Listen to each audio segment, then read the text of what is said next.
Alfazazi fitacce ne kuma shahararre wanda ake nazarinsa a fagen waƙa.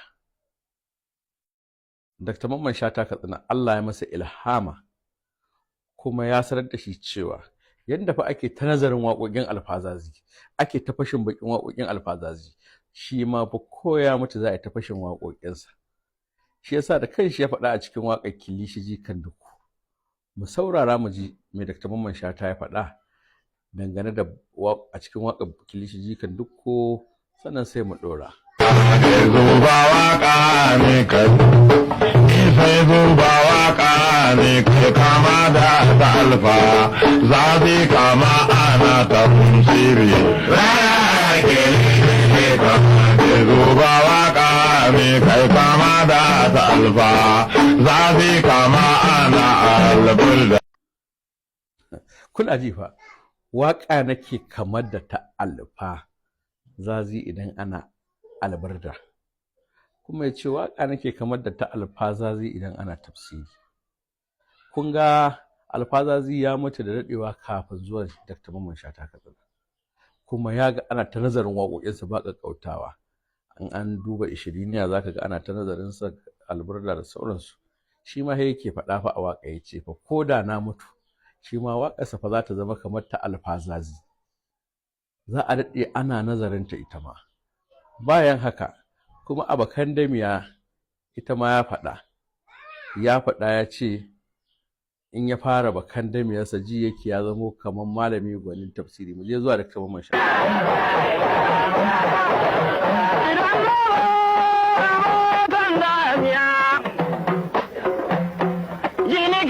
Kamar malami gwanin tafsiri, amma gwani a ja baki ya fasa ba tare da yin tsoro ba, idan ba a gwaninta da tsoro malam mai tsoro ba shi gwaninta ko wane ne kuma ko ɗanwa Allah ko matsolaci ba shi zama gwani ko wane ne.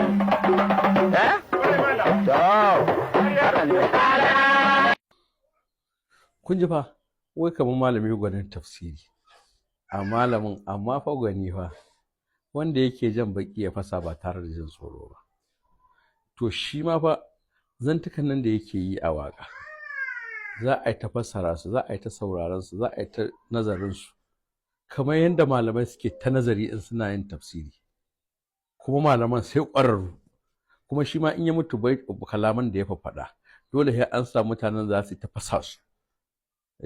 Kamar yadda malami ƙwararre yake fitowa ya tafsiri ya faɗi abin da ya kamata, haka shi ma ko da ya mutu za a samu wanda za su dinga yi irin wannan gabatarwar.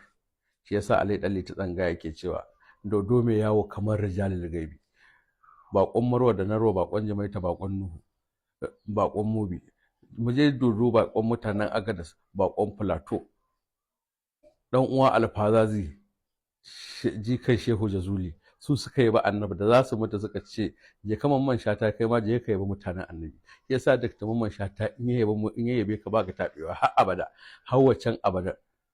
Dodo na Ali ba fasa ba, mai tambura na Bilkin Sambo, kuɗi fasahati nurin zamani. Kai mu saurari kira nan ne daga bakin Dalli ta tsanga. Ina godiya da liking da following da kuma comment. Na gode.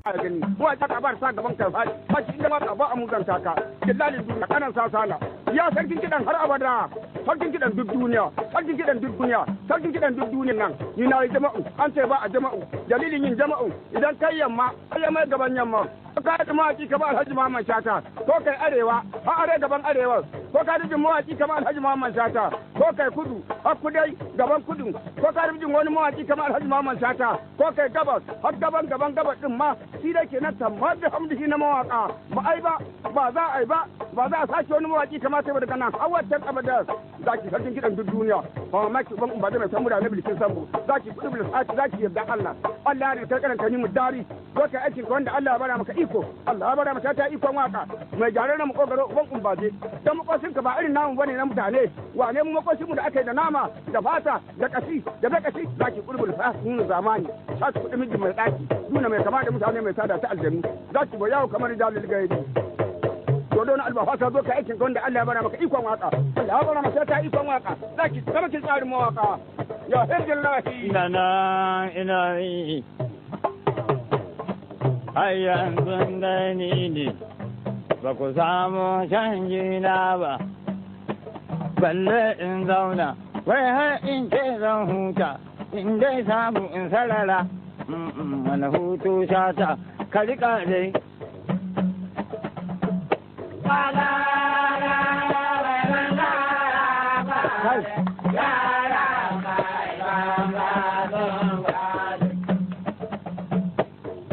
Allah har yau ni ke ku taya mini ku ‘ya'yana ta